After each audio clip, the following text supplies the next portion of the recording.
এই জন্য প্রথম কি করলেন, আলিপ্য গোময়ীন গিরিরাজ ভুবম হিয়াঠা।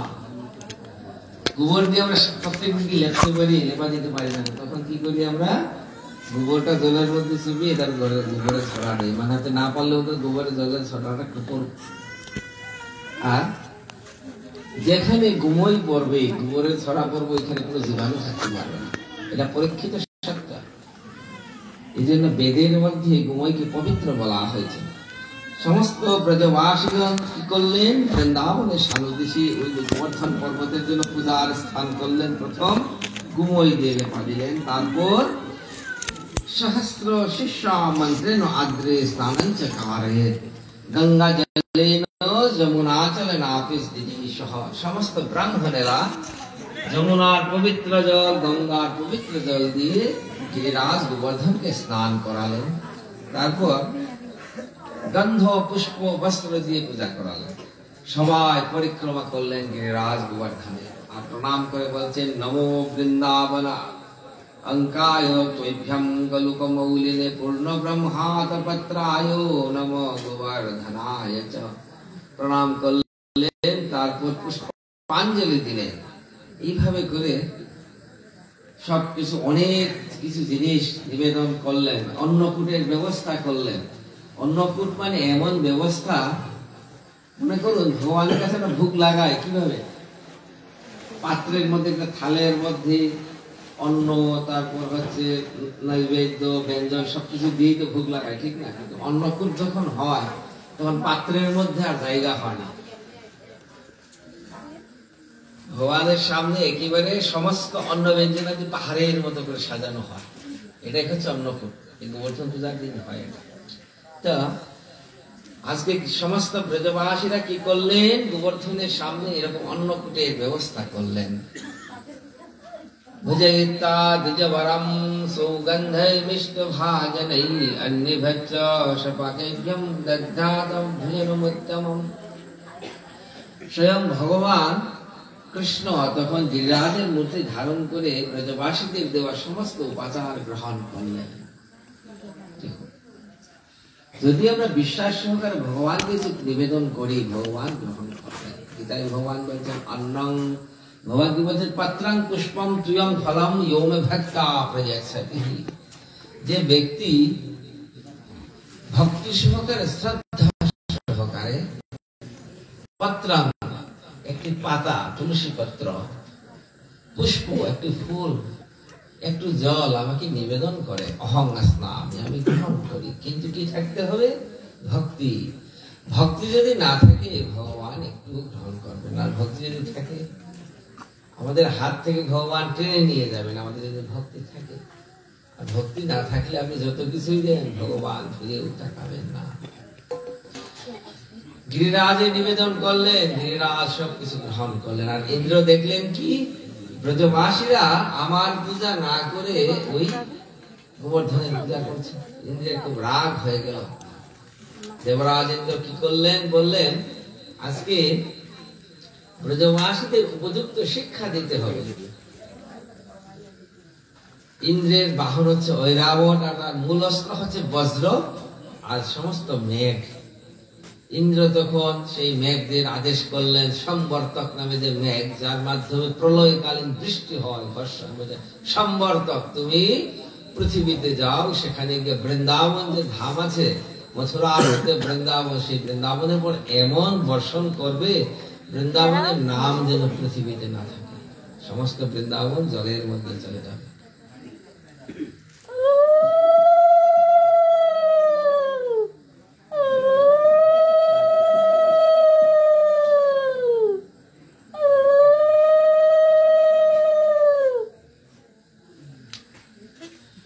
अथो मेघगणा क्रुद्धा धनञ्चक्रवर्णिनः इन्द्रगोपनिभ केचित् कर्पूरप्रभा।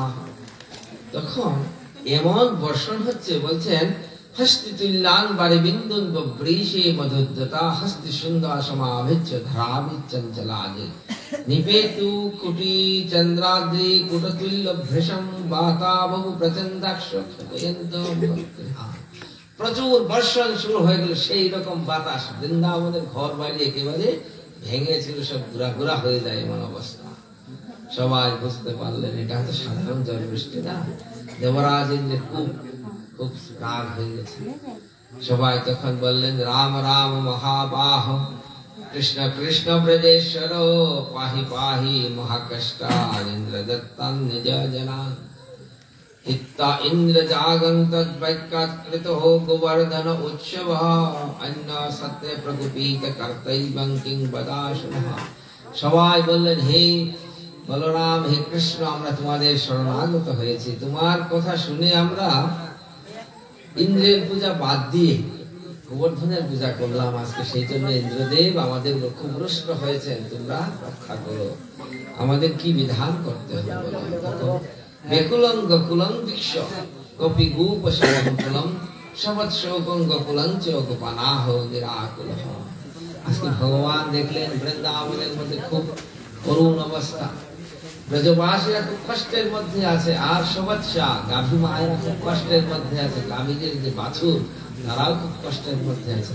গোমাতার উপর যদি কোনো কষ্ট হয় ভগবান সহ্য করতে পারেন না। ভগবানের সবচেয়ে প্রিয় হচ্ছে গাভী মাতা। কৃষ্ণকে আমরা কিভাবে দেখতে পাই? সাথে ভগবান গোবিন্দ কৃষ্ণদের সাথে সুরভি গাভী আছে, গাভী ছাড়া কৃষ্ণ হবেন না। এখন এত প্রিয় বলছে কি গো ব্রাহ্মণ হিতায়, ভগবান কি বলা হয় কৃষ্ণায় গোবিন্দায়। ভগবানের মূল কি হচ্ছে ব্রাহ্মণদের প্রতি খুব প্রেম থাকে, আর প্রেম থাকে কার উপর? গোমাতার প্রতি। তখন দেখলেন বৃন্দাবনের এই যে গাভী আর গাভীদের যে বাছুর তাদের খুব কষ্ট হচ্ছে। ভগবান তখন বললেন শ্রী ভগবান উবাচ মা ভষ্টো জাতদৃততম সর্বৈ পরিকরৈষঃ বপূজা প্রহিতয়েন শরক্ষং সংবিধাস্যতি। সব ব্রজবাসীদের বললেন মা ভষ্ট, তোমরা কোনো ভয় পেও না, কোনো ভয়ের দরকার নেই, কারণ তোমাদের পূজা যে গ্রহণ করেছেন স্বয়ং গোবর্ধন, সেই তোমাদের রক্ষা করবে। তোমরা সবাই সেই গোবর্ধনের কাছে চলে যাও, গোবর্ধন তোমাদের রক্ষা করবেন। সমস্ত ব্রজবাসীরা তাদের গাভী সহ কোথায় চলে গেলেন? গোবর্ধনের সান্নিধ্যে। ভগবান তখন কি করলেন? ধিত্তা ভবৌ ব্রজরাজ নন্দন কৃপা কর অসৌ করুণাময় প্রভু যথা শ্রীলেন্দ্রিণাম শিশু সমগজ সপুষ্করণৈব পুষ্করম গিরিম ইত্যুক্তা সজনৈ সার্ধমিত্য গোবর্ধন হরি সমুৎপাদ্য দধারাদ্রিম হস্তনৈকেন লীলয়া। এত বড় গিরি গোবর্ধন, যার দীর্ঘ হচ্ছে 8 যোজন আর বিস্তার হচ্ছে 5 যোজন, উচ্চতা হচ্ছে 2 যোজন, এমন বিশাল গোবর্ধন গিরিকে ভগবান কি করলেন? স্বলীলয়া নিজের লীলা বসে এক হাত দিয়ে ধারণ করলেন, সমস্ত গোবর্ধনকে তুলে ধরলেন ভগবান। কেমন লাগছে? বৃষ্টি যখন হয় তখন বৃষ্টিতে ছাতা জলে যদি ঢালাই, ছাতার কারণে তো শরীর ভিজে না, ছাতা আমাদের বৃষ্টি থেকে রক্ষা করে। ঠিক সেই রকম ভগবান সমস্ত বৃন্দাবনকে গোবর্ধন দিয়ে রক্ষা করলেন। কিন্তু বৃষ্টি যদি হয়, মারাত্মক বৃষ্টি, তখন কি হয়? ছাতার কারণে তো কাজ হয় না। সাইডের থেকে যদি বৃষ্টি আসে তখন কি হয়? এখানে আমরা বসা, ওই দিক থেকে বৃষ্টির জল যদি আসে এখানে বসা যাবে না। এখন ভগবান কি করলেন? জলৌঘ মগতম বিক্ষ ভগবানতি সুদর্শনম তথা শেষম মনসাজ্ঞম চকারঃ। ভগবান মনে মনে সুদর্শন চক্রকে আদেশ করলেন, আর আদেশ করলেন শেষনাগ অনন্ত দেবকে, তোমরা বৃন্দাবনকে রক্ষা করো। তখন সুদর্শন চক্র কি করলেন? স্বয়ং গোবর্ধনের উপরে একেবারে সমস্ত সূর্যের তেজ ধারণ করলেন।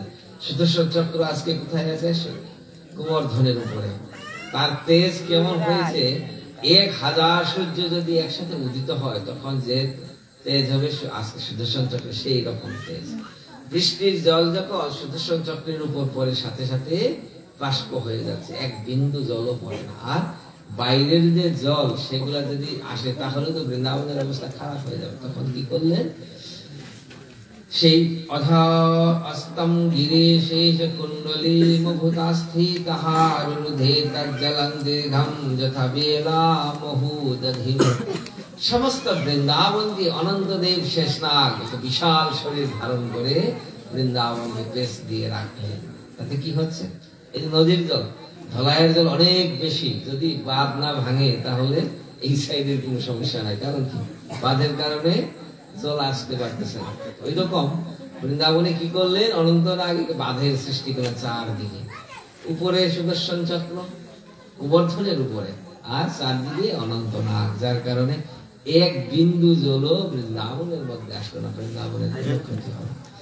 এইভাবে আজকে স্তম্ভয়া মাস সাক্রেশ্ব সবজ্জং মাধব ভজম, ভগবান এইভাবে দাঁড়িয়ে থাকলেন একদিন না, 2 দিন না, একেবারে 7-7টা দিন। এই কার্তিক মাসে যে প্রতিপদ তিথি, অমাবস্যার পরের দিন যে প্রতিপদ, ওই দিনেই গোবর্ধন পূজা হয়।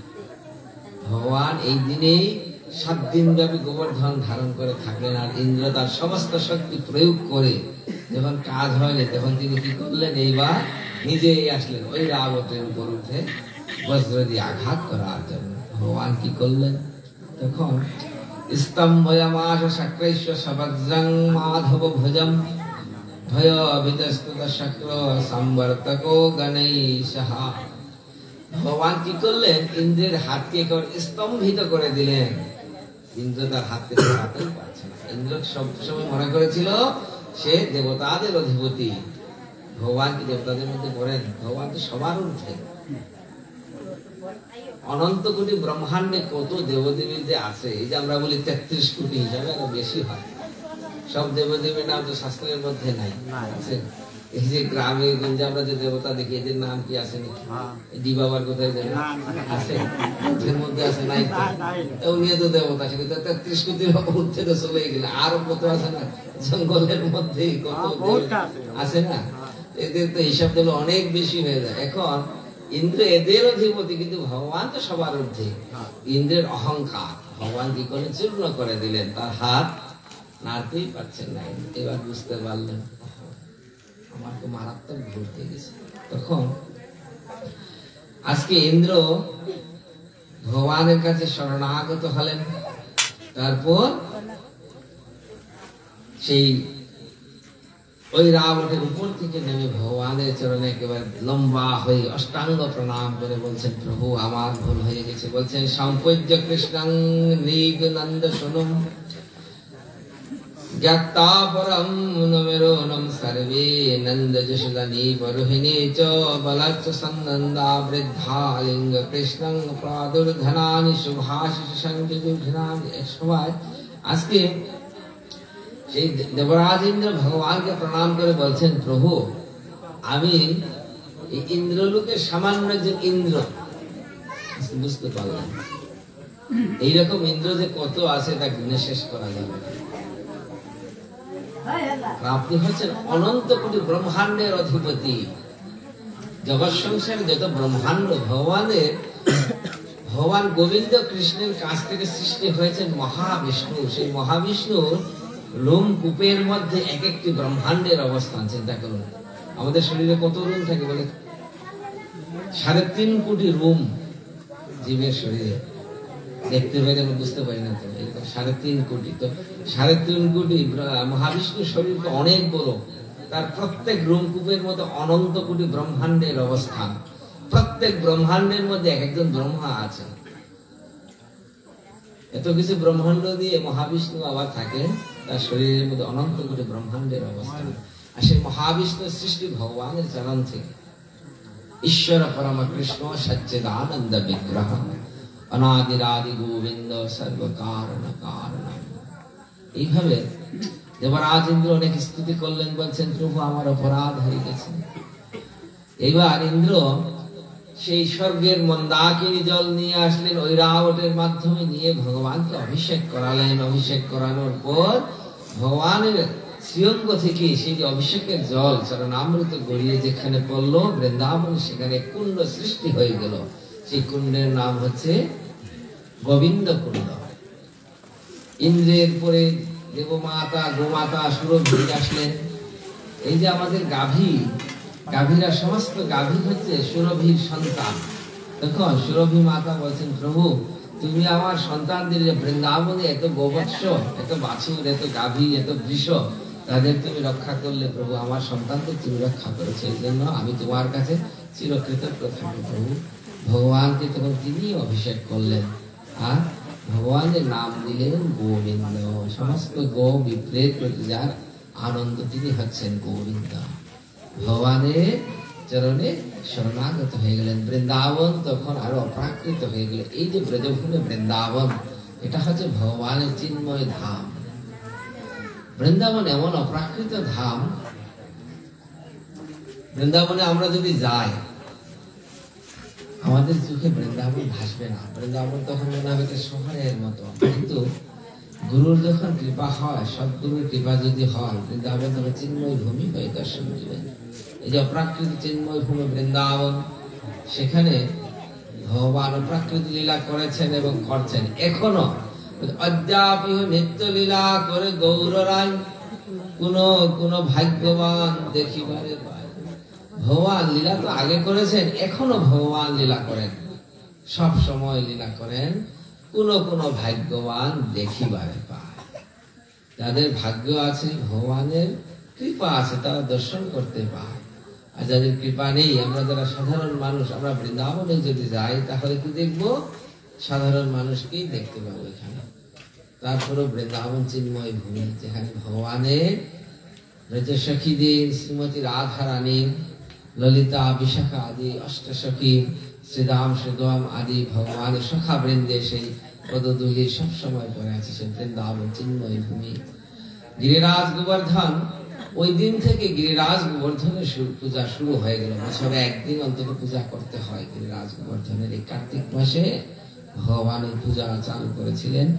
এখনো বৃন্দাবনে গোবর্ধন পরিক্রমা করতে হয়।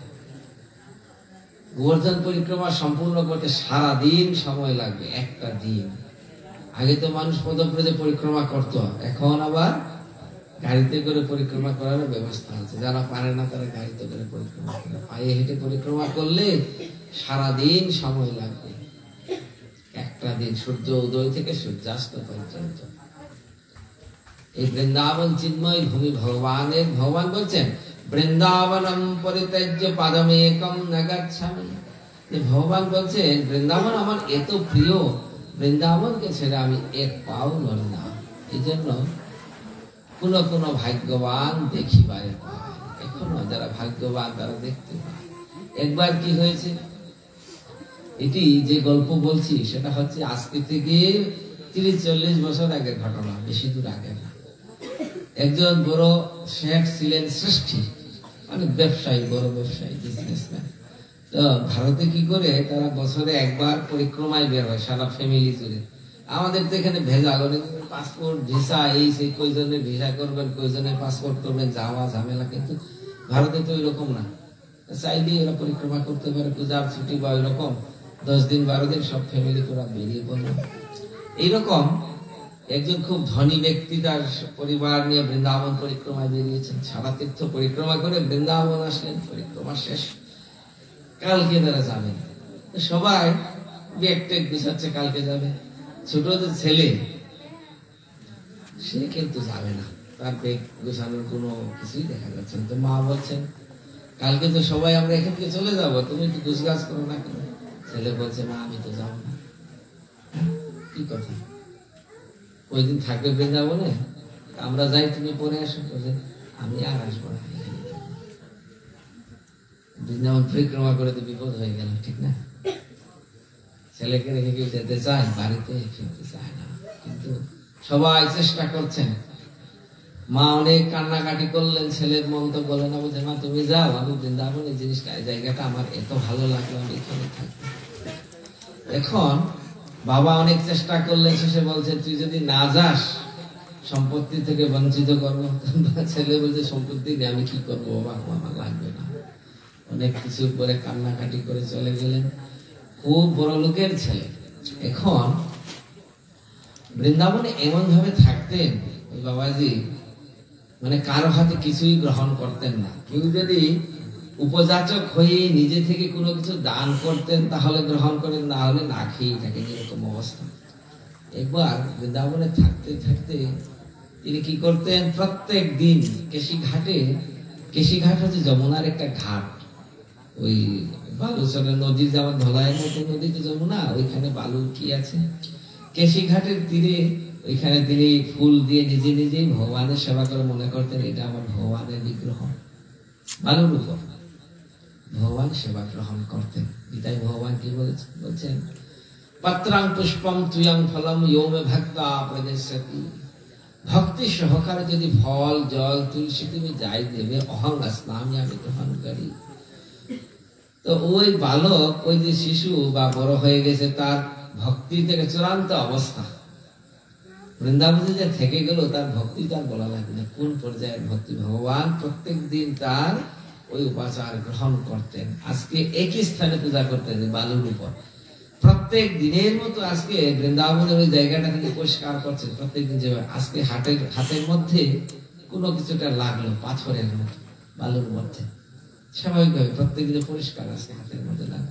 মনে করলেন কি দেখি, বালু তো, হাত দিয়ে এরকম খুঁজছেন, দেখলেন চকচক করছে একটা জিনিস। আরো নিচে গেলেন, নিচে গিয়ে রাধা মাধবের বিগ্রহ লাভ করলেন, সুন্দর বিগ্রহ রাধা মাধব একেবারে বালুর মধ্যে ছিল। ওটাই তিনি ওই জায়গাটা তিনি পূজা করতেন প্রত্যেকটা বিগ্রহটা লাভ করার পর এমন ভাবে পূজা করতেন। রাধা মাধবের এই সেবা, এমন সেবা সে বলার মতো না। বৃন্দাবনে এরকম বহু কি আছে, যেমন একজন সাধক ছিলেন, এটিও একেবারে 20-30 বছর আগের গল্প। বৃন্দাবনে এই যে বিগ্রহ আমরা সেবা করি, আমরা ভগবানকে কিন্তু বিগ্রহকে ভগবান মনে করতে পারি না, যতই বলি বিশ্বাস হয় না। তা এমন ভাবে বিশ্বাস করতেন, পূজারীকে বলছেন, ওই পিসিমা গোস্বামী যিনি মন্দিরের প্রতিষ্ঠাতা একজন, তিনি বলছেন, বাবা আজকে তো খুব ঠান্ডা, বৃন্দাবনে মারাত্মক ঠান্ডা হয়, ঠাকুরের স্নান করানোর সময় অবশ্যই তুমি গরম জল দিয়ে স্নান করাবে। ঠান্ডা জলে যদি স্নান করে তাহলে কিন্তু ঠান্ডা লেগে যাবে। এই কথা যদি আমরা শুনি আমাদের কি মনে হবে, পাগলের কথা। ভগবানকে স্নান করাবে গরম জলে, তারপর ঠান্ডা লাগবে নাকি, ঠান্ডা লেগে যাবে। পূজারী বিশ্বাস করছে না, হ্যাঁ ঠিক আছে ঠিক আছে করব। স্নান কিন্তু ঠান্ডা জলেই করা গেছে। স্নানের জল ঠান্ডা কি গরম সেটা বোঝা যায় কোন সময়, চরণামৃত গ্রহণ করার সময় বোঝা যায়। চরণামৃত নিলেন ঠান্ডা, তোমাকে বারবার বললাম ঠান্ডা, খুব ঠান্ডা লেগেছে, এই সময় যদি কি হয় তাহলে তো সর্দি হয়ে যাবে।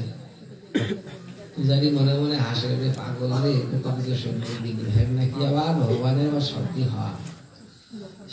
সন্ধ্যার সময় পূজা করলেন পূজারী এইভাবে, সকালে সন্ধ্যার সময় পিসিমা গোস্বামী যার কথা বলছে তিনি সন্ধ্যার সময় পূজা দিবেন। আর তিনি বলছেন, দেখ পূজারীকে ডাক দিবেন, তুই এইদিকে আয় বাবা, তোকে এত করে বললাম তুই গরম জল দিয়ে ভগবানের স্নানটা করা, শুনলি নাই, দেখ কেমন সর্দি, শ্বাস নিতে কষ্ট হচ্ছে। বিগ্রহ ছিল গৌরনীতায়, ওদের বাচ্চাদের খুব কষ্ট হচ্ছে, গৌরনীতাইকে তিনি নিজের সন্তান মনে করতেন। বলছে কি খুব কষ্ট হচ্ছে, আর পূজারী তো মনে করছে একেবারে পাগল হয়ে গেল, বিগ্রহে কি আবার সর্দি হয়। কথা বলতে বলতে ওই মাতাজি কি করলেন, দেখ এত কিছু বলে তো শুনলি, নাক দিয়ে বিগ্রহের নাক দিয়ে এরকম টান দিচ্ছে, না নাক থেকে সর্দি বের হচ্ছে।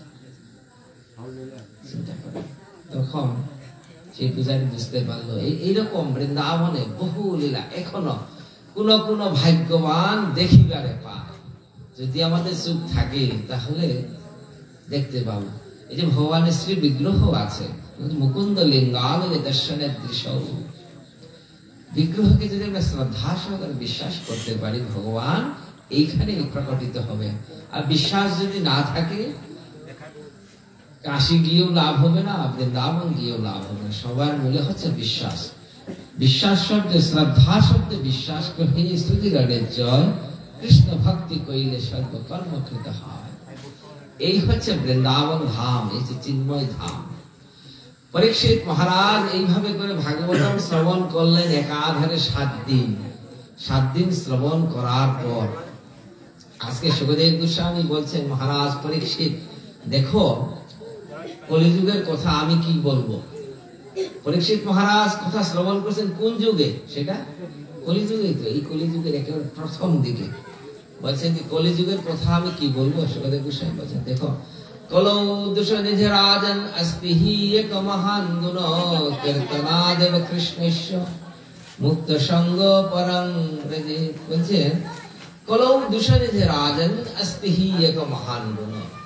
কলিযুগকে বলা হয় একেবারে দোষের সাগর। সাগরের জল কি পরিমাপ করা যায়? সাগরে কত জল আছে, কত বালতি আছে, কত গভীর বোঝা যায় না। কলিযুগে কত পাপ আছে সেটাও গুণে শেষ করা যাবে না। কলিযুগ এমন দোষের, সবকিছু দোষ কলিযুগের মধ্যে আছে, কিন্তু একটি মহান গুণ अस्ति এক মহান গুণ, একটি মহান গুণ, সেটা হচ্ছে কি কীর্তনাদেব কৃষ্ণস্য মুক্ত সঙ্গ পরং ব্রজে। আমরা কৃষ্ণ নাম করতে করতেই কলিযুগে, একমাত্র এই কলিযুগে ভগবানকে লাভ করতে পারে। বলে কৃতে অধ্যায়তে বিষ্ণুম ত্রেতায়াম যজতে মখৈ দ্বাপরে পরিচর্যায়াম কলৌ তৎ হরি কীর্তনাৎ।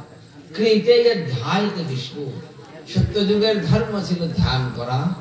ত্রেতায়াম যজতে মখৈ, ত্রেতা যুগের ধর্ম ছিল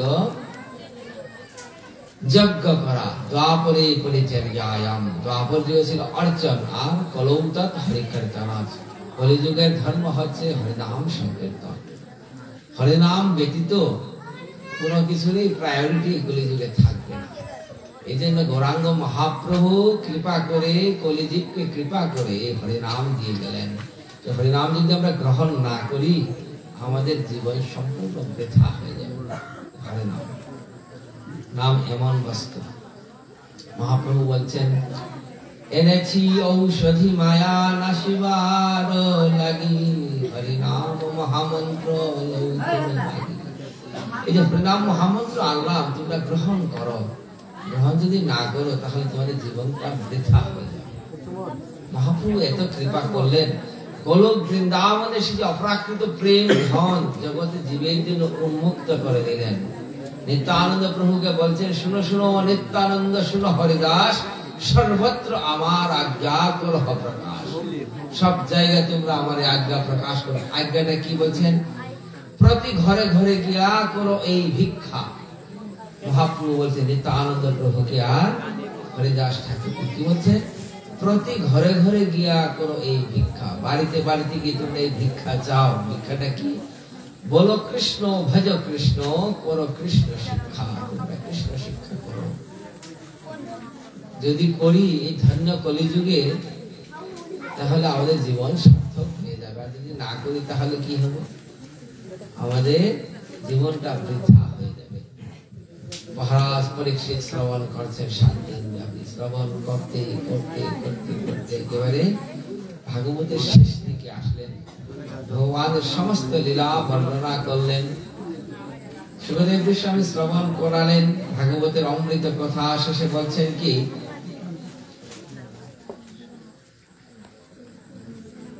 ভাগবতের একেবারে শেষ দিকে আসলেন পরীক্ষিত মহারাজ। এখন সুখদেব গোস্বামী বলছেন মহারাজ পরীক্ষিত তোমাকে আমি কি বলবো?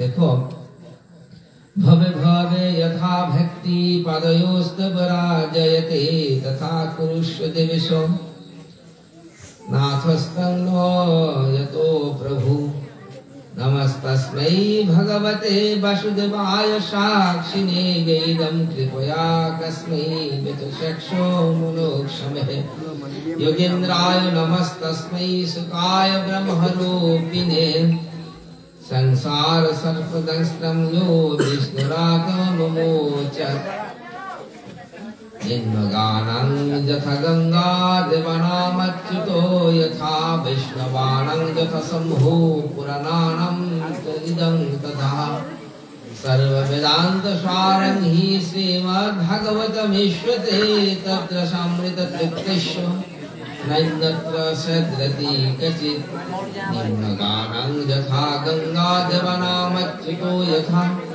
वैष्णवानां यथा शम्भो पुराणानामिदं तथा। বলছেন নিম্নগাनं যথা গঙ্গা, যে পৃথিবীর মধ্যে যত পবিত্র নদী আছে তার মধ্যে শ্রেষ্ঠ হচ্ছেন যেমন নদী গঙ্গা, মাতা গঙ্গা, আর বৈষ্ণবদের মধ্যে শ্রেষ্ঠ হচ্ছেন দেবাদিদেব মহাদেব।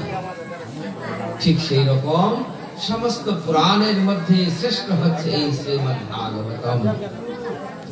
মহারাজ পরীক্ষিত ভাগবতের কথা শ্রবণ করছেন, এরপরে শ্রবণ করে শেষে ভাগবতের শেষ শ্লোকে বলছেন নাম সংকীর্তন যস্য সর্ব পাপ প্রণাশনম প্রণামো দুঃখ শমনন্তম নমামি হরিম পরম। এইভাবে ভাগবতের সমস্ত কথা শ্রবণ করার পর পরীক্ষিত মহারাজের অন্তিম কাল উপস্থিত হলো। বলছেন কি সবাই মহাভাগবত পরীক্ষিত জেনাপবর্গাখ্য মদব্র বুদ্ধি জ্ঞানেনো বৈয়াসকে শব্দিতেন ভেজে খগেন্দ্র ধ্বজো পদমূলম। মহারাজ পরীক্ষিতের কি হয়েছিল? ব্রহ্মশাপ পেয়েছিলেন। কিরকম? 7 দিনের মধ্যে তক্ষক দংশনে তার মৃত্যু হবে। মহারাজ পরীক্ষিত তক্ষক দংশনের ভয়ে ভীত ছিলেন না। 7 দিন ধরে ভাগবতের কথা শ্রবণ করতে করতে সমস্ত শরীর তার কৃষ্ণময় হয়ে গিয়েছে। আজকে বলছে সবাই মহাভাগবত পরীক্ষিত জনাপবর্গাখ্য মদব্র বুদ্ধি জ্ঞানেন বৈয়াসকে শক্তি যেন। মহারাজ সুখদেব গোস্বামী শ্রীমুখ থেকে যে ভাগবতের অমৃত কথা শ্রবণ করার পর তিনি কি করলেন? নিজের সেই চিন্ময় দেহটাকে ভগবানের সেই চরণে অর্পণ করে দিলেন। বলছেন ভেজে খগেন্দ্র ধ্বজ পাদমূলম, ভগবানের সেই চরণে নিজেকে সমর্পণ করলেন। ভাগবতের সেই শেষ শ্লোকে ভগবান বলছেন নাম সংকীর্তনম যস্য সর্ব পাপ প্রণাশনম প্রণাম দুঃখ শমনস্তম নমামি হরম পরম। ভগবানের নাম সংকীর্তন এমন তাৎপর্যপূর্ণ, কেমন বলে সর্ব পাপ প্রণাশনম, আমাদের সমস্ত পাপ ধুয়ে যাবে হরিনাম থেকে, আর সমস্ত দুঃখের নিবৃত্তি হবে।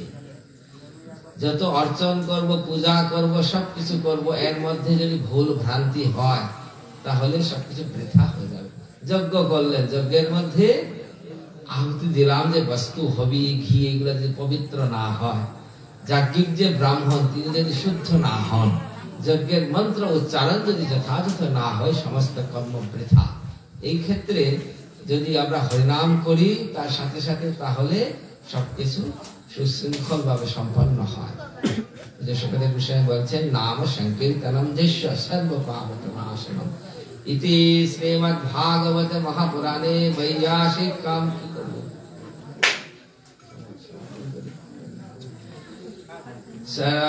इति श्रीमद्भागवत महापुराणे वैयासिकाम सहस्रम परमहंस संहितायां द्वादश स्कन्धे त्रयोदशोऽध्यायः तदीय वस्तु गोविंद तुभ्यमेवो समर्पयेत् तेन तदङ्घ्रि कमले रतिं मे जत्स शाश्वतीं।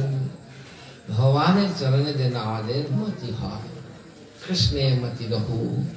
কৃষ্ণের চরণে যদি মতি থাকে তাহলে জীবনটা সার্থক হবে। ভগবান কৃপা করে এই জন্ম না হলেও কোটি জন্ম জন্মান্তর পরে হলেও ভগবান আমাদের কৃপা করবেন। আর রামকৃষ্ণ পরমহংসদেবের একটি কথা ছিল, ভগবানের দিকে যদি আমরা 1 পা এগোই, ভগবান আমাদের দিকে 10 পা এগিয়ে আসেন। খুব বড় কথা। আপনি ভগবানের দিকে যদি 1 পা এগোন, সামনের দিকে যান, ভগবান আপনার দিকে 10 পা এগিয়ে আসবে না। আমরা যদি 1 পা পিছাই, ভগবান 10 পা পিছিয়ে যাবে, জীবনেও দেখা হবে না। এই জন্য চেষ্টা করতে হবে এই জন্মে না হোক, কোটি জন্ম জন্মান্তরে হলেও যেন ভগবানের আমরা সেবা করতে পারি, তাহলে জীবনটা সার্থক হবে। এই জন্য ভাগবতের সেই অমৃত ভাগবতী কথা শ্রবণ করতে হবে আর অভ্যাস করতে হবে। অভ্যাস করতে করতে একদিন একদিন ভগবান কৃপা করবে। হরিনাম নাম হচ্ছে এমন বস্তু, বলছে কলৌ দিশনে যে রাজন अस्ति एक महान गुण कीर्तनादम कृष्णेश्व मुक्त संग परांगजे। অমৃত, সমস্ত অমৃত ভগবান নামের মধ্যে রেখেছেন। বলছেন কি নাম নাম কারি বহুদা নিজ সর্ব শক্তি তত্র অর্পিতা নিয়মিত স্মরণেন কাল। ভগবানের নাম কয়টি? ভগবানের নাম কয়টা? 108টি। গোস্বামী তুলসীদাস বলছেন হরি অনন্ত, হরি কথা অনন্ত। মানুষের মধ্যে আছে কিন্তু এটা রামচরিত মানুষের হরি অনন্ত, হরি কথা অনন্ত। ভগবান কেমন? গোস্বামীজি বলছেন সুজা কথা, হরি অনন্ত অনন্ত মানে যার শেষ নেই, ভগবানের সীমারেখা করা যাবে? ভগবান যদি অনন্ত হন, হরি কথাও অনন্ত হবে, ভগবানের নামও অনন্ত। মহাপ্রভু বলছেন নাম নাম কারি বহুধা, তুমি প্রভু নিজের অসংখ্য নাম সৃষ্টি করে নিজের সর্বশক্তি তত্র অর্পিতা, তোমার সমস্ত শক্তি সেই নামের মধ্যে রেখেছে। নিয়মিত স্মরণীন কালহ, আর সেই নাম গ্রহণের জন্য সুনির্দিষ্ট কোনো সময় দাওনি, যখন যার সুবিধা সে তখনই নাম গ্রহণ করবে। নামের এমনই মহিমা, এমন না যে শুধু সন্ধ্যার সময় নাম করতে হবে। ভগবান মহাপ্রভু বলছেন কি শয়নে কি ভোজনে কিংবা জাগরণে অহর্নিশি ভজ কৃষ্ণ বলভাবাদানে। তুমি বিছানায় করে শুয়ে আছো তখনও হরিনাম করতে পারো, হাঁটতে হাঁটতে হরিনাম করতে পারো, কাজ করতে করতে হরিনাম করতে পারো, এমনকি খাওয়া অবস্থায় মুখের মধ্যে খাওয়া নিয়েও যদি হরিনাম করতে পারো তাও হয়। কি শয়নে কি ভোজনে কিংবা জাগরণে অহর্নিশি ভজ কৃষ্ণ বলভাবাদানে, কোনো সময় লাগবে না। আবার অনেকে বলতে পারে দীক্ষা গ্রহণ করা হয় নাই, গুরুকরণ করি না, এখন হরিনাম করা যাবে না, বলতে পারে না, বলে তো অনেক কিছু। হরিনামের ক্ষেত্রে এগুলো খাটবে না। হরিনামের ক্ষেত্রে দীক্ষা পুরচর্যা বিধি অপেক্ষা না করে স্পর্শ মাত্র আচণ্ডাল সবারে উদ্ধারে। হরিনাম এমন বস্তু, দীক্ষা পুরচর্যা বিধি অপেক্ষা না করে, আমার গুরুকরণ হয়েছে কি দীক্ষা গ্রহণ হয়েছে এটা অপেক্ষা করে না। হরিনাম সবার জন্য।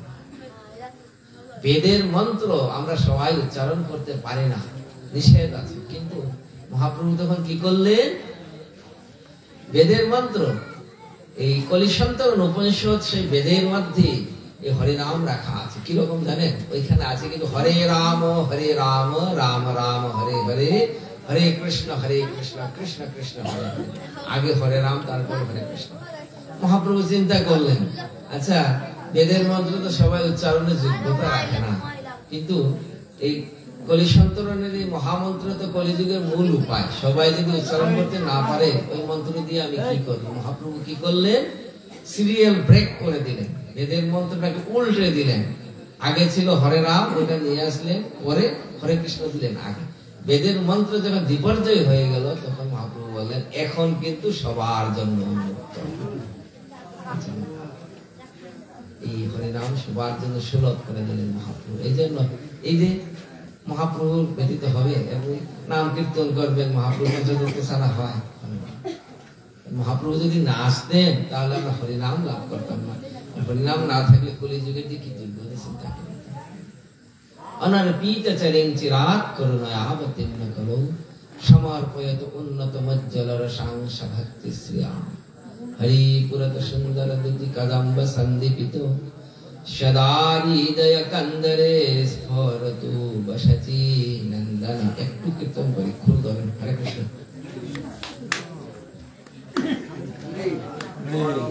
মহাপ্রভু শ্রী চৈতন্য কলিযুগকে কৃপা করে কিভাবে আসলেন? নাইনি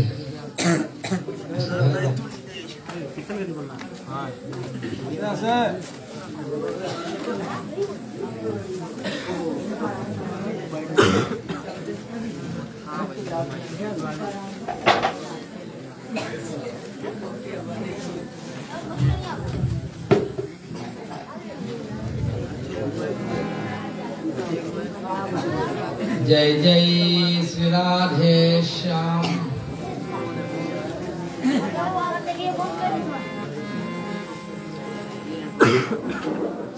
जय जय राधा माधव राधा माधव राधे। जय जय राधा माधव राधा माधव राधे। जय जय राधा माधव राधा माधव राधे।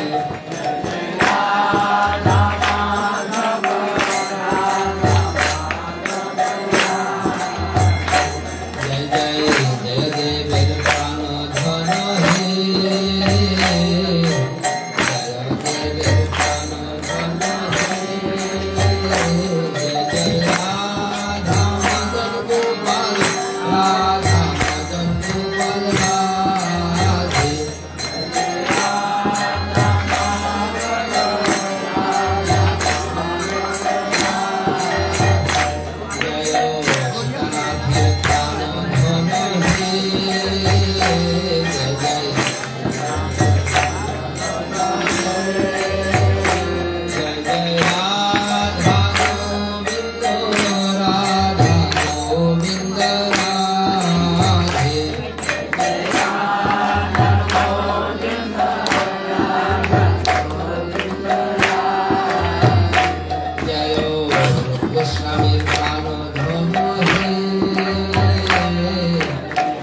কীর্তন বারণ আছে।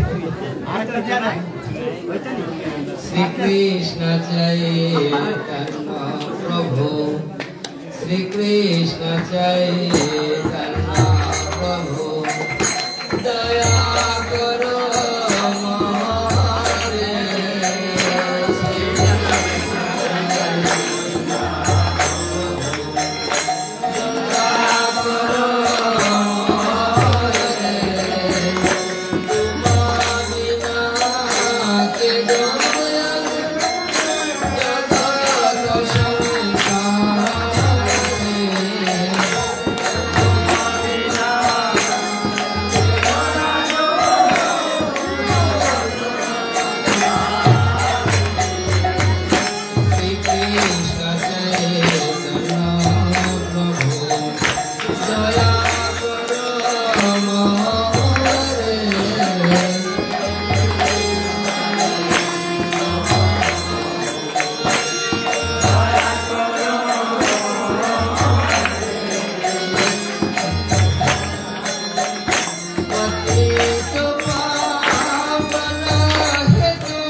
जय राधा माधव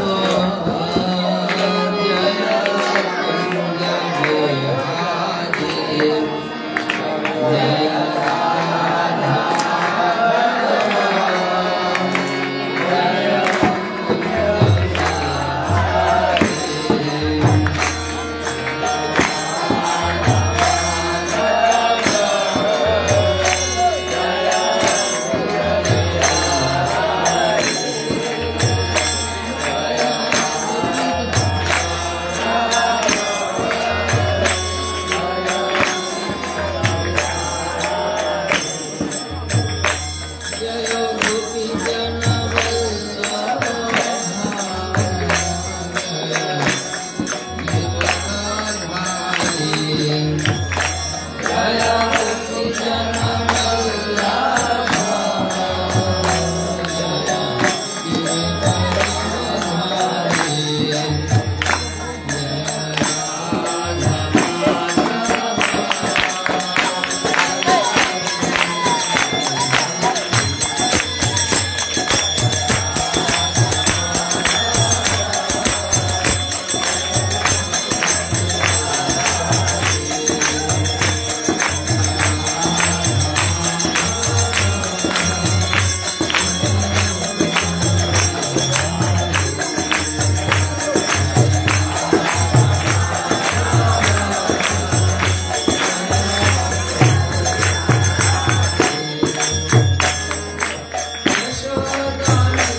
वंशाकल्पतरुभ्यश्च कृपासिन्धुभ्यैव च पतितानां पावनेभ्यो वैष्णवेभ्यो नमो नमः।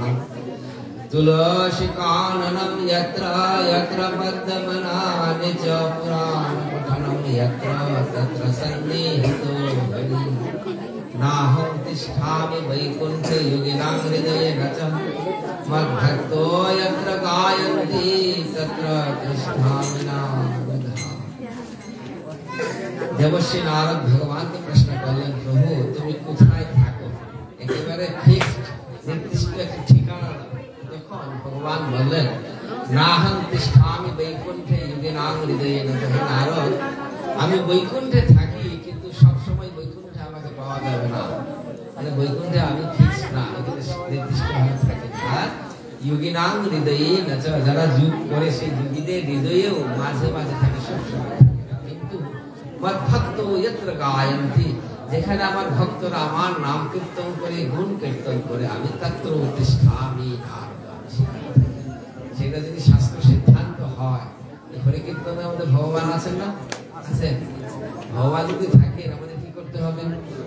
শ্রদ্ধার কি অবস্থা থাকবে সেটাই হচ্ছে। এখন এখানে যদি অনেক বড়, যেমন ডিসি সাহেব আসলেন, ডিসির উপরে আরো উপরে, এখন তো প্রধানমন্ত্রীও নাই, কি বলবো, চিফ অ্যাডভাইজার বা প্রধান যে উপদেষ্টা, উনি যদি আসতেন, এখানে আমরা কিভাবে বসতাম? দেশের প্রধান তো নেই, খুব জড়সড় অবস্থা। আর অনন্ত কোটি ব্রহ্মাণ্ডের যিনি অধিপতি ভগবান অনাদি আদি গোবিন্দ বলছেন, তত্র তিষ্ঠামি নারদ, আমি সেখানে থাকি। সেই ভগবানের সাথে আমরা কিভাবে বসবো? খুব শ্রদ্ধা সহকারে। শ্রদ্ধা যদি না থাকে, তাহলে সবকিছু বৃথা হয়ে যাবে। শ্রদ্ধা শব্দে বিশ্বাস কহে, শ্রুতির নিশ্চয় কৃষ্ণে ভক্তি কইলে সর্ব কর্ম কৃত হয়। এই জন্য ভগবানের যদি শ্রদ্ধা থাকে, শ্রদ্ধা কিভাবে হবে? আচার আচরণ গুলো আমরা করবো একটু একটু করে। 15 দিনে একাদশী একটু করে অভ্যাস করতে হবে। একাদশী যদি করি কি হয়? একাদশী করলে কি হয়? মনে করুন আমি হাঁটার পথে যদি রাস্তায়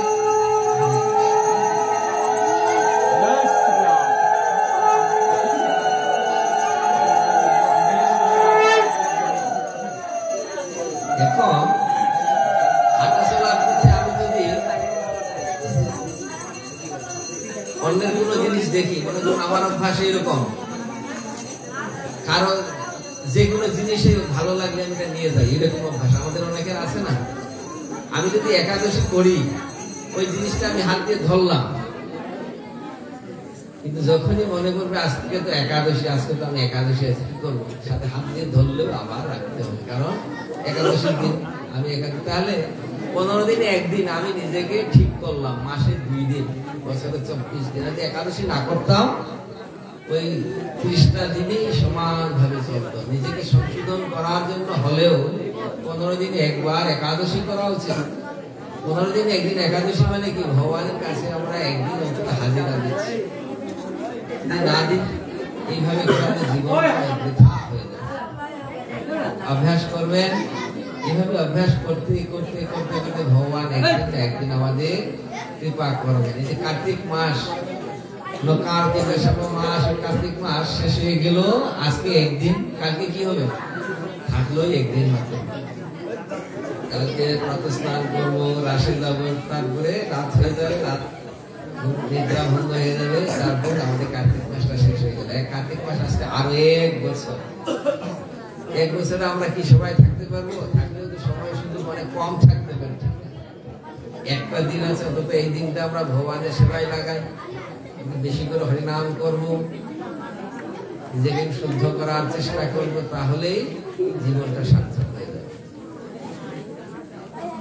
ধর্মের এই যে তত্ত্বগুলো বলছে, ধর্ম রক্ষিতি রক্ষিত, ধর্মের যদি আমরা স্থিত হয়, স্বয়ং ধর্ম আমাদের রক্ষা করবে। এটাই শাস্ত্রের মূল কথা।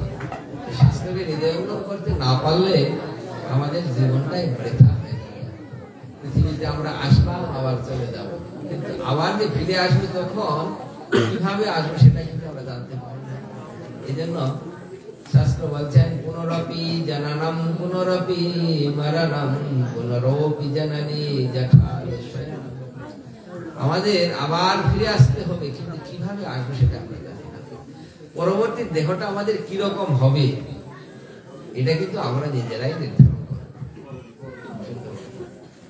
পরের দেহটা, এর পরবর্তী জন্মে আমার দেহটা কিরকম হবে সেটা আমি নির্ধারণ করব। কিভাবে? আমার কর্ম দ্বারা আমি নিজেই নিরূপণ করব। আমার দেহ আমি ঠিক করছি না। ভগবান বলছে যা তোকে স্বাধীনতা দিয়ে দিলাম, তুই যেভাবে পারিস তোর দেহ সাজা, কিভাবে কর। এই হচ্ছে ভগবানের কৃপা। জানতি অধমাং গতিম, গীতায় ভগবান বলছেন যেমন রাধম মাম প্রাপ্যবতু কন্তেয় মূঢ়ো জন্মনি জন্মনি জন্ম জন্ম, সে আমাকে লাভ করছে না। আর কি হচ্ছে, আর অধপতন হচ্ছে। অধপতন হতে হতে একেবারে শেষ নরকের কীট হয়ে আমরা জন্ম। আর ভগবানের কৃপা যদি হয় তাহলে কি হবে, আবার মানুষ হয়ে জন্মাবো। আমাদের জ্ঞানে খুব বাড়বে ওই সময়। ভগবান দেখবেন একই বাড়িতে মা বাবার দুই সন্তান, দুইটা ছেলে, একজনের ভগবানের প্রতি খুব প্রীতি, আরেকজনের আবার তো প্রীতি নাই। পরিবেশ তো একই ছিল, মা বাবাও থেকে, তাহলে এরকম হয়।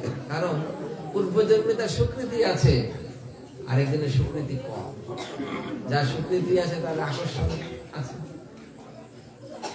এই কার্তিক মাসে আমাদের মণিপুরীদের মধ্যে সারা মাস ব্যাপী মহাভারত পাঠ করে, বাংলা মহাভারত।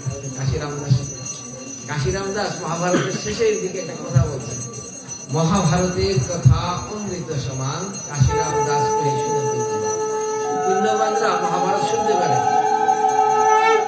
যারা পুণ্যবান তারাই তো শ্রবণ করে, ঠিক না? স্বীকৃতি আছে। যাদের পুণ্য নাই তারা শ্রবণ করবে কি করে? বাগানে কি এই কয়জন লোক আছে? আমাদের মাধবপুর চা বাগানে কত লোক, কিন্তু হাতে গোনা এই কয়জন লোক। কারণ যাদের পুণ্য আছে তারা শ্রবণ করবেন, যাদের পুণ্য নাই তারা শ্রবণের ইচ্ছাও হবে না। আর জানতি অধমাং গতি, আমরা আস্তে আস্তে নিচে নামতে শুরু করি। আর যদি একটু অভ্যাস করি, এই যে কষ্ট করে শ্রবণ করলেন 5 দিন ব্যাপী, ভগবান আমাদের অবশ্যই কৃপা করবেন। 7 দিন ভাগবতম শ্রবণ করে পরীক্ষিত মহারাজ ভগবানকে লাভ করেছিলেন। আমরা 5 দিন অল্প করে করলেও ভগবান একদিন আমাদের কৃপা করবেন। এইটাই ভাগবতের কথা, এটাই ভাগবতের মূল শিক্ষা, মূল সিদ্ধান্ত। ভগবান যদি কৃপা হয় তাহলে সবকিছু সম্ভব। সেই ভগবানের কৃপা লাভ করার জন্য জীবনটা। ভাগবতম বলছে জন্ম লাভ কর বংশামন্তে নারায়ণ স্মৃতি, তোমাকে এমন কর্ম করতে হবে বাবা, অন্তিম সময় তুমি যেন নিজেই ভগবানকে স্মরণ করতে পারো।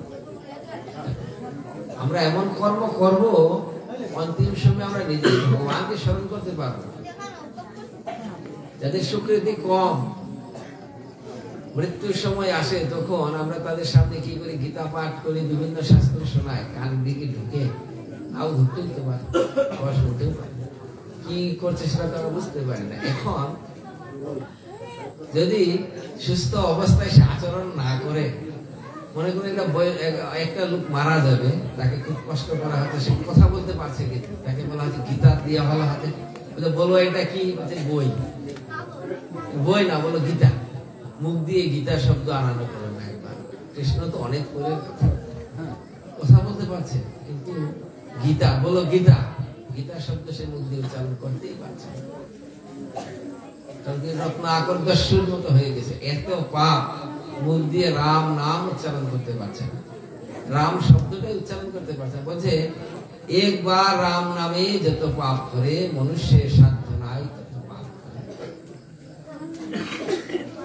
কৃপাটা, এই কৃপা আমরা পাবো কি করে? ভক্তদের কাছ থেকে। ভক্ত যদি না থাকে, ভগবানের মহিমা আসবে কি করে?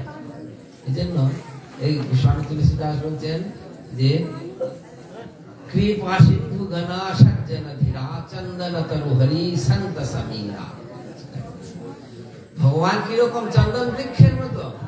চন্দন বৃক্ষে খুব সুগন্ধি হয়, পূজায় যে চন্দন আমরা দিই না, খুব সুগন্ধ, কিন্তু বাতাস যদি না থাকে চন্দনের গন্ধ কি পাওয়া যায়?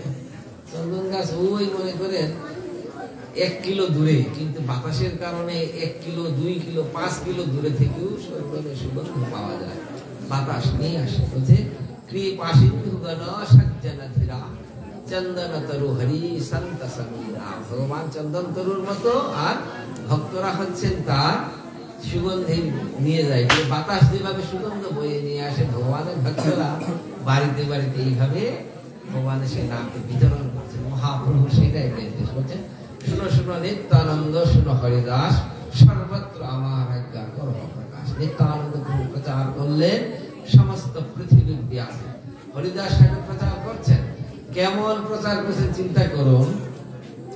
সারা নবদ্বীপের মধ্যে প্রচার করতে করতে এইবার সামনে পড়লো জগায় আর মাথায়, কোনদিন এই ভগবানের নাম শুনতে পারে না, একেবারে ধাওয়া করলেন। একদিন তো কিছুই ধরতে পারলো না, পরের দিন ধরেই ফেললো। নিত্যানন্দ প্রভুর মাথায় কলসি দিয়ে আঘাত, নিত্যানন্দ প্রভুর মাথায় ফেটে। নিত্যানন্দের কি অপরাধ ছিল? অপরাধ হচ্ছে হরিনাম করছে, আর জগাই মাথায় হরিনাম শুনতেই পারে না। মহাপ্রভু আসলেন, মহাপ্রভুর এত রাগ হয়ে গেল, নিত্যানন্দ আমার অভিন্ন স্বরূপ, তার শরীরে তোমরা আঘাত করছো। মহাপ্রভু কি করলে? সুদর্শন চক্রে আবাহন করলেন। কেন? এই জগাই মাথায় একেবারে কেটেই ফেললেন। নিত্যানন্দ প্রভু কেমন কৃপাময়, চিন্তা করো। নিত্যানন্দ প্রভুর সাথে সাথে মহাপ্রভুর চরণে একেবারে দণ্ডবত হয়ে বললেন, প্রভু তুমি যদি জগাই মাথাকে উদ্ধার না করো, কলিযুগে কাকে উদ্ধার করবে? কারণ কলিযুগে সবাই জগায়া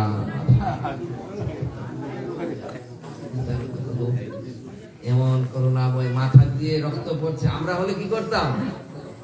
মাথা ফাটার পরে আর টাকানোর উপায় আছে, আমরা নিজেরাই আবার ধরবো। এদের যদি ক্ষমা না করো, তোমার মহত্ব, তুমি যে মহাবদান্য জগতে কি বুঝতে পারো? নিত্যানন্দ প্রভু কৃপা করলেন।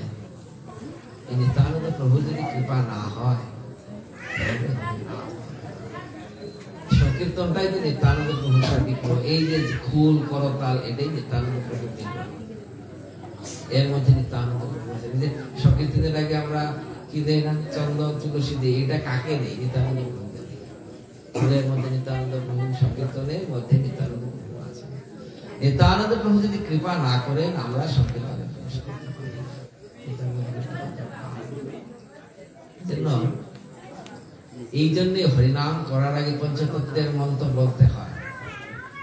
জয় শ্রীকৃষ্ণ চৈতন্য প্রভু নিত্যানন্দ, শ্রী অদ্বৈত গদাধর শিবসদি গৌর ভক্ত বৃন্দ। হরে কৃষ্ণ কৃষ্ণ কৃষ্ণ হরে হরে, হরে রাম রাম রাম হরে হরে। হরে কৃষ্ণ কৃষ্ণ কৃষ্ণ হরে হরে, হরে রাম রাম রাম হরে হরে। এই পঞ্চতত্ত্ব মন্ত্র সহকারে যখন আমরা হরিনাম করি, নিত্যানন্দ প্রভুর চরণে শরণাগত হই, মহাপ্রভুর চরণে শরণাগত হই, তখন মহাপ্রভু আমাদের কৃপা করেন। সবার অন্তত এক মালা হলেও জপ করা উচিত। হরে কৃষ্ণ। কলিযুগে ধর্ম হয় নাম সংকীর্তন, চারিযুগে চারি ধর্ম জীবের। আমরা হরিনাম করি, কিন্তু মালা ধরে যখন জপ করবো, তখন নির্দিষ্ট একটা সংখ্যা থাকবে। হ্যাঁ, যে দিনে আমি 4 মালা করবো, 1 মালা অন্তত করবো। 1 মালা নাম যদি করি, 1 মালা হরিনাম করতে আপনার সময় লাগবে 10 মিনিট। 10 মিনিটে আপনি 1500 বার ভগবানের নাম নিচ্ছেন।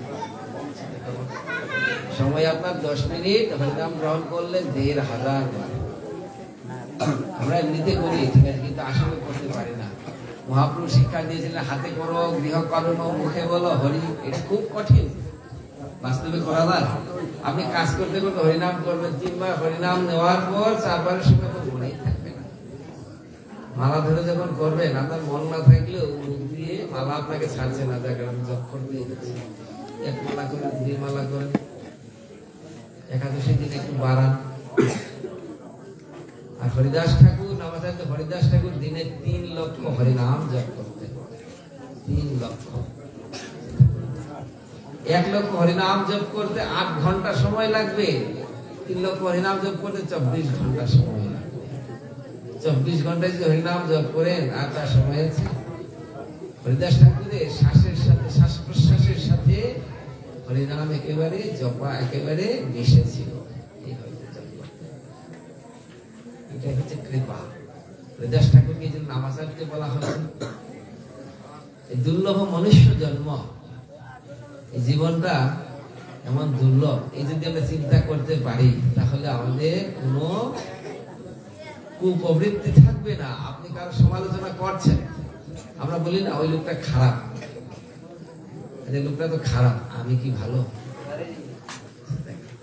আমি তো বলতাম সে খারাপ।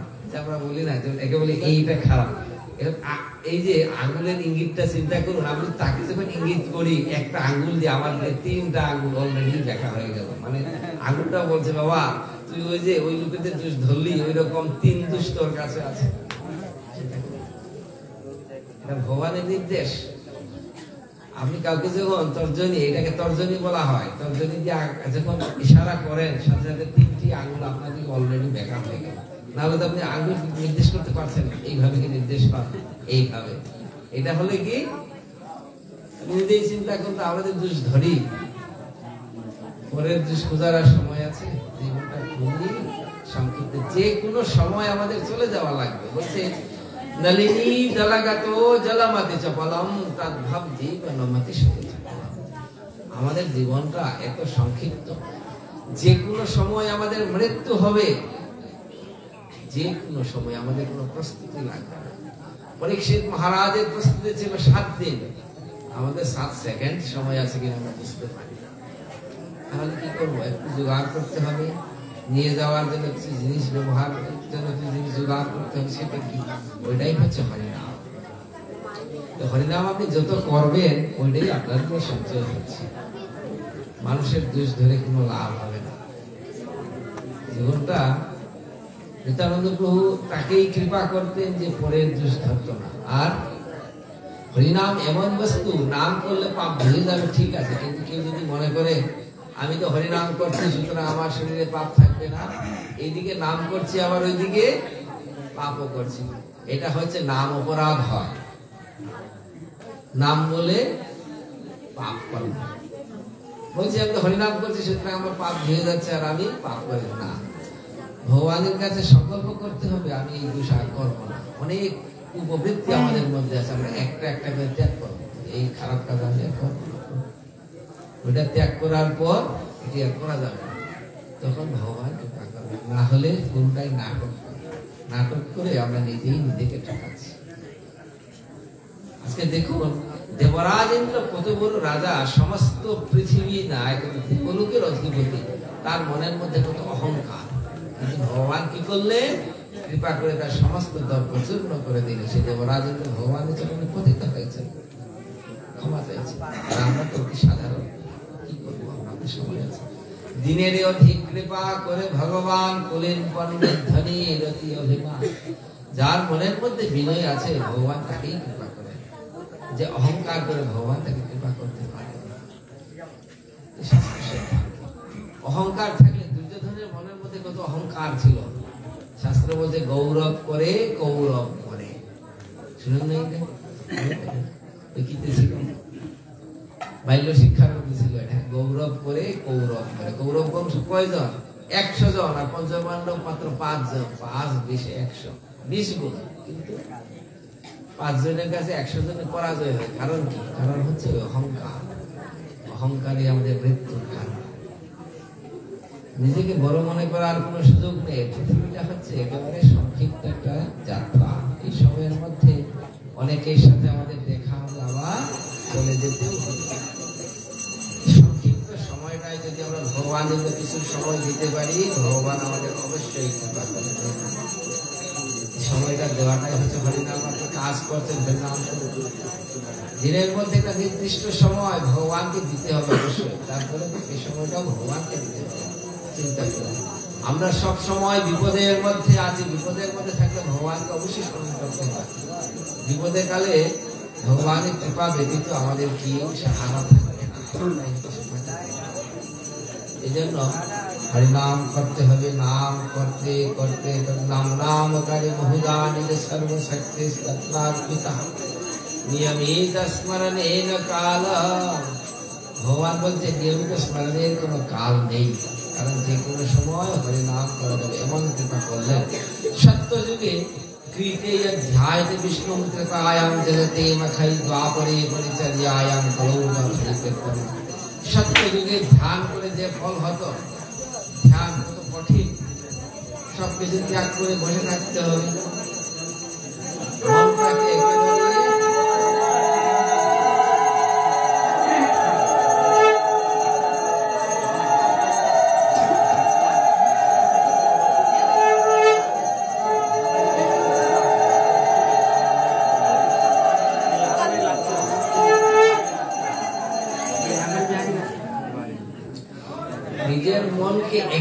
করতে হয় ধ্যানের সময়, খুব কঠিন বিষয়।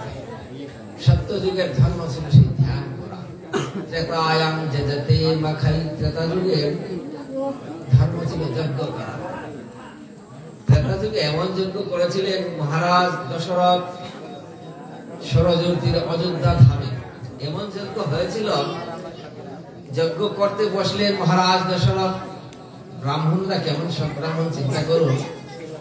একটি যজ্ঞ যদি করতে হয় 20 জন ব্রাহ্মণ দরকার, 20 জন, কমপক্ষে 20 জন ব্রাহ্মণ লাগবে একটা যজ্ঞ করতে হয়। হুতা অর্ধযু উদ্গাতা ব্রহ্মা, মূল 4 জন ব্রাহ্মণ। চারটা যজ্ঞ কুণ্ডলীর চারদিকে 4 জন বসবেন। হুতা উদ্গাতা ব্রহ্মা অর্ধযু, তাদের অধীনে আরো 4 জন, 16 আর মূল 4 জন, 20 জন ব্রাহ্মণ লাগবে। 20 জন ব্রাহ্মণ আমরা একসাথে করতে পারবো? এটাই তো সম্ভব হচ্ছে না। মানুষ যদি জোগাড় করলেন, আপনি আনবেন যে উপাচার, যজ্ঞের যে উপহার, সেগুলোও সহ্য না। কলিযুগে সবকিছু ভেজাল। এই যে আমরা খাই, চিনি থেকে দুধ থেকে শুরু করে সবকিছুই তো ভেজাল। যজ্ঞের জন্য কোনোটাই উপযুক্ত। তারপরে যজ্ঞের দক্ষিণা আপনি কি দিবেন? মহারাজ দশরথ যখন যজ্ঞ করলেন সরযূর পথে, সরযূর পারে যে যজ্ঞ করলেন অযোধ্যা ধামে, তখন মহারাজ দশরথ এমন দক্ষিণা দিয়েছিলেন। দক্ষিণা দিতে গিয়ে বললেন মহারাজ দশরথ, পূর্ব দিকে যে ব্রাহ্মণ দল বসা, তাদের বললেন যজ্ঞ কুণ্ডলী থেকে রাজ্যের সমস্ত পূর্ব ভাগ আমি আপনাদের দক্ষিণা স্বরূপ দান করলাম। সমস্ত রাজ্যের পূর্ব ভাগ। উত্তর ভাগে যারা বসা ছিল যজ্ঞের উত্তর দিকে, বললেন এই যজ্ঞ কুণ্ডলী থেকে রাজ্যের সম্পূর্ণ উত্তর ভাগ আমি আপনাকে আপনাদের দক্ষিণা স্বরূপ দান করলাম। পশ্চিম দিকে যারা বসা ছিল তাদের বললেন পশ্চিম দিক সম্পূর্ণ আপনাকে দান করলাম। দক্ষিণ দিকে যারা বসা ছিলেন তাদের দক্ষিণ দিক দিয়ে দিলাম। দশরথের হাতে কিছুই থাকে, এত বড় দক্ষিণা দিলেন। আর ব্রাহ্মণেরা তো গ্রহণ করলেন। পরে বলছেন, যাওয়ার সময় ব্রাহ্মণেরা বলছেন, মহারাজ দশরথ, আপনি আমাদের নিমন্ত্রণ করেছিলেন কেন যজ্ঞ করার জন্য? আমরা তো থাকি বনে, তপোবনে আমরা থাকি, আশ্রম, আমরা আসলাম, আপনি দান করেছেন, ঠিক আছে আমরা গ্রহণ করলাম, আপনার রাজ্যে আমরা আপনাকে আবার দান করছি। এরকম ব্রাহ্মণ পাওয়া যাবে? সেই যজমানও নাই, সেই পুরোহিত নাই। যজ্ঞ কি সম্ভব? কি যজ্ঞ করবে? এই জন্য বলছে কলিযুগে সেই হুম হবে না, ধ্যান হবে না, বলছে অর্চনা হবে না, কলৌতাধারী কীর্তনা। সত্য যুগে ধ্যানের মাধ্যমে যে ফল হয়, ত্রেতা যুগে যজ্ঞের মাধ্যমে যে ফল হয়, দ্বাপরে অর্চনের মাধ্যমে যে ফল, কলিযুগে এক হরিনাম কীর্তনের মাধ্যমেই সমান। কি কৃতেয়াধ্যায়তে বিষ্ণুং ত্রেতায়াং যজতে মখৈ, দ্বাপরে পরিচর্যায়াং কলৌতাধারী কীর্তনা। কলিযুগের এমন মাহাত্ম্য, সেই ধন্য কলিযুগ। সে গৌরাঙ্গ মহাপ্রভু আবির্ভূত হয়ে সে হরিনামের মাহাত্ম্য প্রচার করলেন। মহাপ্রভু বলছেন, হরের নাম হরের নাম হরের নামৈব কেবলম, কলৌ নাস্তেইব নাস্তেইব নাস্তেইব গতিরন্যথা। হরের নাম হরের নাম হরের নামৈব কেবলম। মহাপ্রভু বলছেন, একমাত্র হরিনাম হরিনাম হরিনামই হচ্ছে কলিযুগের মূল উপায়। কলৌ, কলিযুগে নাস্তেইব নাস্তেইব নাস্তেইব গতিরন্যথা, অন্য কোনো গতি নাই হরিনাম ব্যতীত। সেই হরিনাম করতে আমাদের কি লাগবে? হরিনাম করতে আমাদের কি লাগবে? কিছুই লাগবে না, শুধু মন থাকতে চায়। সব কাজ করতে করতে আমরা হরিনাম করতে পারি যদি অভ্যাস করি। বিছানায় পড়ে গেলাম শোয়ার ঘুমার জন্য, ঘুমিয়ে বিছানায় পড়লেই তো আমাদের ঘুম হয় না। 10 মিনিট 15 মিনিট অন্তত 20 মিনিট সময় লাগবে। এই সময়টা যদি আমরা শুয়ে শুয়ে হরিনাম করি তাহলেও হয়। সকালবেলা ঘুম ভাঙলো, ঘুম ভাঙার সাথে সাথেই তো লাভ দিয়ে উঠি না, বিছানায় থাকি, এই সময়টা হরিনাম করি।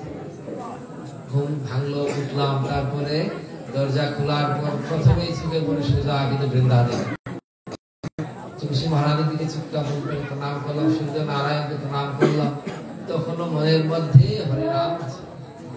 এইভাবে যদি জমা হয়, কত জমা যে হবে। মহাপ্রভু সহজ করে দিলেন, বলছেন কি হাতে করো গৃহকর্ম মুখে বলো এত সুযোগ দেওয়ার পরেও কলিজীব যদি সেই সুযোগ গ্রহণ না করে মহাপ্রভু বলছেন কি এনেছি ঔষধি মায়া নাশিবার লাগি হরিনাম মহামন্ত্র লৌতনে লাগি যে হরিনাম মহামন্ত্র তুমি গ্রহণ করো গ্রহণ যদি না করো যে তোমার জীবনটা করতে থাপ হয়ে যাবে তোমারও লাগিয়ে আমি হই নই অবতার আমি না বন্ধু আর কি আছে তোমার হচ্ছে আমি তোমার প্রকৃত বন্ধু চিন্তা করে দেখো কেউ তোমার সাথে যাবে না কিন্তু আমি যেতে পারবো সে আমার সাথে তোমার সম্বন্ধ যদি না হয় তোমার জীবনটাই কেউ আমাদের সাথে যেতে পারবে না এই জন্য অন্তিমকালে যে আমাদের সাথে থাকবেন তার সাথে তো সম্পর্ক করা উচিত যে ভগবানের সাথে আমাদের সম্পর্ক থাকতে হবে এটাই ভগবান বলছেন অন্তকালে চ মামেব স্মরণ মুক্তা কলেবরম যে প্রয়াতি সমদ্ভাবং তৈতে নাস্তস্য সংশয়ঃ অন্তিম সময় যদি ভগবান বলছেন যদি আমাকে স্মরণ করে জীব তাহলে সে আমাকেই লাভ এখন তো মনে করতেই পারে তো সুজা মরার সময় আমি মৃত্যু যখন আসবে তখন ভগবানকে স্মরণ করতে হবে প্রাণ ত্যাগ করবো ভগবানকে পেয়ে যাবো ভগবান পরের শ্লোকে বলছেন অর্জুন শুনতে যত সহজ মনে হোক সবাই কিন্তু আমাকে মনে করতে পারে না কারণ এটা হচ্ছে খুবই জটিল সারা জীবন যারা আমার কথা মনে করে তারাই একমাত্র আমাকে স্মরণ করতে পারে যারা সারা জীবন মনে করে না তারা অবশ্যই মনে করতে পারে মৃত্যুর সময় জীবের যে চিন্তা হয় সেই চিন্তা অনুসারে তার আবার জন্ম এই ভাগবতের পঞ্চম স্কন্ধে আছে ভরত মহারাজ শুদ্ধ ভক্ত ছিলেন কিন্তু মৃত্যুর সময় তিনি হরিণের চিন্তা করেছিলেন যার কারণে তিনি হরিণ হয়ে জন্ম লাভ করেন কিন্তু আবার গীতায় ভগবান বলেছেন যে স্বল্পমপ্যস্য ধর্মস্য ত্রায়তে মহতো ভয়া যদি ভগবানের প্রতি সামান্য ভক্তিও করি তাহলে সেটা কোনোদিন নষ্ট হয় না সেটাই আমাদের উদ্ধার করবে মহারাজ ভরত অনেকদিন ভগবানের ভজন করেছেন তিনি যদিও হরিণ হয়ে জন্মলাভ করলেন কিন্তু তিনি সবকিছু জানতে পারতেন পূর্বজন্মের কথা তার মনে ছিল আমরা তো মানুষ তাতেই আমাদের মনে পড়ে না হরিণ হয়ে মহারাজ ভরতের সব মনে আছে চিন্তা করলেন না এই কারণে আমার এই দুর্গতি তিনি কি করলেন নিজের হরিণ দেহকে ত্যাগ করে আবার ব্রাহ্মণ হয়ে জন্মগ্রহণ করলেন এইখানে এই ব্রাহ্মণ শরীরে তিনি ভগবানকে লাভ করেছেন ভাগবতের মধ্যে সব প্রসঙ্গ বর্ণনা করা 18,000 শ্লোক শ্রীমদ্ ভাগবত এক একটি অধ্যায় ব্যাখ্যা করতেই অনেক দিন চলে যাবে আমরা পারি যে আমাদের সময় সংক্ষেপে কি করবো এই জন্য নিগম কল্পতরু গলিত ফলম সুকম খগমৃত দ্রব সংযুতম পিবত ভাগবতম রসমালয়ম মুহুরহ রসিকা ভুবি ভাবুকা সেই ভাগবতের রস পান করতে হবে হরিনামের রস পান করতে হবে এইভাবে করতে করতে করতে ভগবান একদিন না একদিন আমাদের কৃপা করবে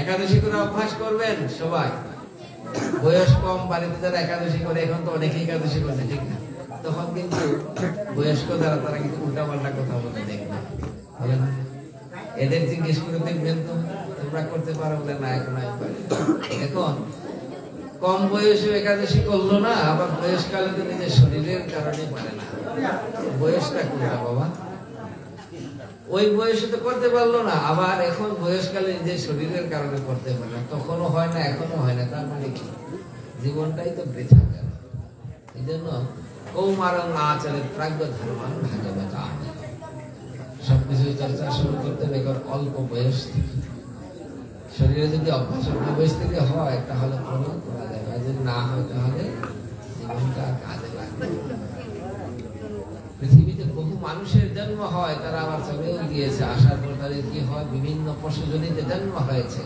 আমাদের সেরকম গতি হবে শঙ্করাচার্য বলছেন পুনরপি জননং পুনরপি মরণং পুনরপি জননী যথা বারবার জন্ম হচ্ছে বারবার মৃত্যু হচ্ছে এই যে চক্র ঘুরতে ঘুরতে আমরা একেবারে ক্লান্ত হয়ে গেলাম কিন্তু আমাদের মুক্তি হচ্ছে না মুক্তি হলো কি হবে বলছেন ভজ গোবিন্দ ভজ গোবিন্দ ভজ গোবিন্দ মরহমতি। হে গোবিন্দ, হে মূর্খ, তুমি গোবিন্দের ভজন করো, তাহলে তোমার মুক্তি হবে। নচেত তোমার মুক্তি হবে না। একমাত্র ভগবানের কৃপা ব্যতীত আমাদের মুক্তির কোনো উপায় নেই। শনমি হো সজ্জন সঙ্গতি রেখা ভবতি ভবার্ণব। অল্প সময়ের জন্য যদি আমরা ভগবানের ভক্তদের সঙ্গ করতে পারি, তাহলে আমাদের জীবনে একটু রাস্তা পাবে। ভগবান আমাদের কৃপা করবেন। সাধু সঙ্গ, সাধু সঙ্গ, সাধু সঙ্গ সর্বশাস্ত্রে কই, লবমাত্র সাধু সঙ্গে সর্বসিদ্ধি। এমন কোন বস্তু নাই যাহা জগতে সাধু সঙ্গ থেকে আমরা লাভ করব না। সবকিছু আমরা এসে সাধু সঙ্গ থেকে লাভ করব। দুর্লভ মনুষ্য যেন সাধু সঙ্গে এমন দুর্লভ। বিভীষণজি কোথায় ছিলেন? লঙ্কার মধ্যে। লঙ্কায় কি খুব সাধু সঙ্গ হতো? এক বিভীষণ ব্যতীত সারা লঙ্কার মধ্যে, স্বর্ণ লঙ্কার মধ্যে আর কোনো ভক্ত নাই। বিভীষণজি কি করলেন? চলে আসলেন লঙ্কার বাহিনী। লঙ্কায় আর থাকা যাচ্ছে, নিজের গৃহ পরিজন আত্মীয় সবাইকে ত্যাগ করলেন, ভগবানের চরণে শরণাগতি। বিভীষণ যদি বাইরের ভক্ত হয়ে ওই লঙ্কার মধ্যে বসে থাকতেন, তাহলে তার ভগবানের কৃপা লাভ হতো না। এই জন্য যখন যা দরকার সেটাই করতে হবে। ভগবানের কৃপা যদি লাভ করতে হয়, তাহলে অনেক কঠোর সিদ্ধান্ত নিতে হয়। জীবনকে কষ্ট করতে হবে, শরীরটাকে একটু কষ্ট দিতে হবে। উপবাস আদি 15 দিনে একদিন উপবাস কষ্ট হয়, ঠিক আছে। এটি কার জন্য কষ্ট করছেন? ভগবানের জন্য। ভগবানের জন্য কষ্ট করে উপবাস করলেন। পালন করার সময় ভগবানকে বলুন, প্রভু আমি খুব কষ্ট করে ভুল করে কত কিছু করে শাস্ত্র সিদ্ধান্ত মতো ঠিক মতো করতে পারি নাই, তারপরেও উপবাস করলাম, তো উপবাসে যদি কোনো ফল হয় প্রভু, সেটা আমি তোমার চরণে নিবেদন করছি। এই ভৈমী একাদশী করছো, খান একাদশী অনেক ফল খেতে হবে। ওই এই ফল কি ওই ফল? গাছের ফল, একাদশীর ফল। আর মানুষ মনে করে বেশি বেশি ফল খেতে হবে। এই ফল তো ওই ফল না, এটা রেজাল্ট। ফল মানে হচ্ছে ফলাফল, রেজাল্ট। ফলটা কি? আমরা মনে করি গাছের ফল। এখন ভগবানকে নিবেদন করুন মনে মনে, যদি কোনো ভালো ফল থাকে, প্রভু সেটা আমি তোমার কাছে নিবেদন করেছি। কষ্ট করে উপবাস করলেন আপনি, আর ফল দিলেন কাকে? ভগবানকে। ভগবান ফলের অধিকারী হয়ে গেলেন। আর ভগবানকে যদি এই কষ্টের ফল আপনি দেন, ভগবান আপনার জন্য যা দিবেন সেটা আপনি 2 হাতে ধরেও ধরতে পারবেন না। অনেক জিনিস দান করবেন ভগবান, সেটা হচ্ছে ভক্তি দান করবেন। এই ভক্তি বলছে সনাতন প্রেম প্রয়োজন। ভগবানের প্রতি প্রেম জন্মাবে তখন কৃপা করবেন। এটাই হচ্ছে ভজনের মূল কথা।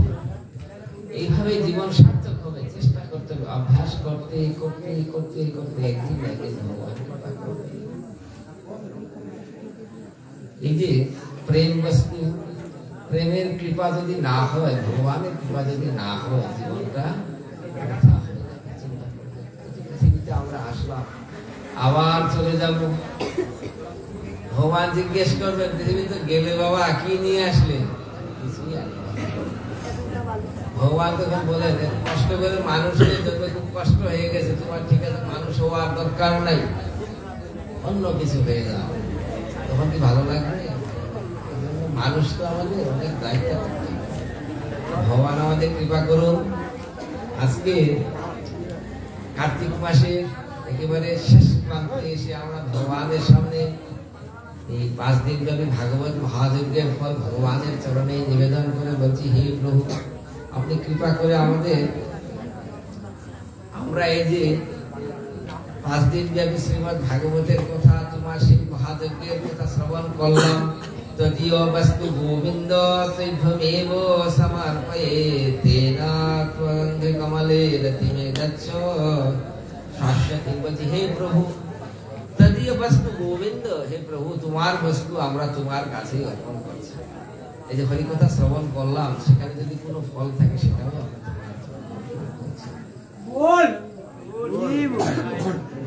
আমরা তোমার একমাত্র ভক্তি কামনা করছি। জয় জয় Shri Radheshyam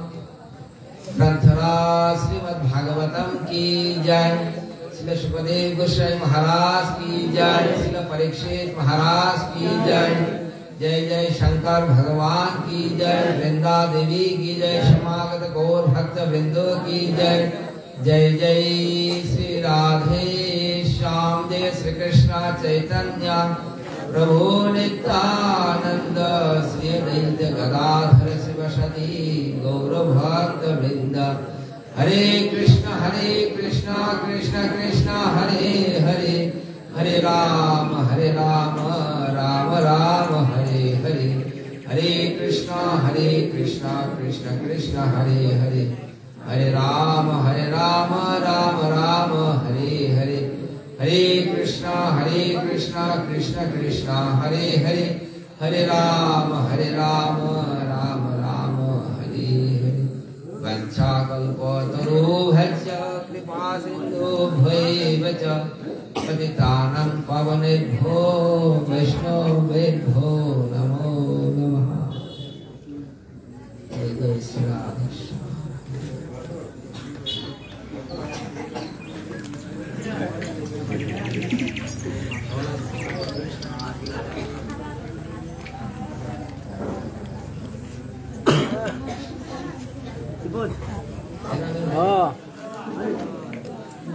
Jika juga antaya juga.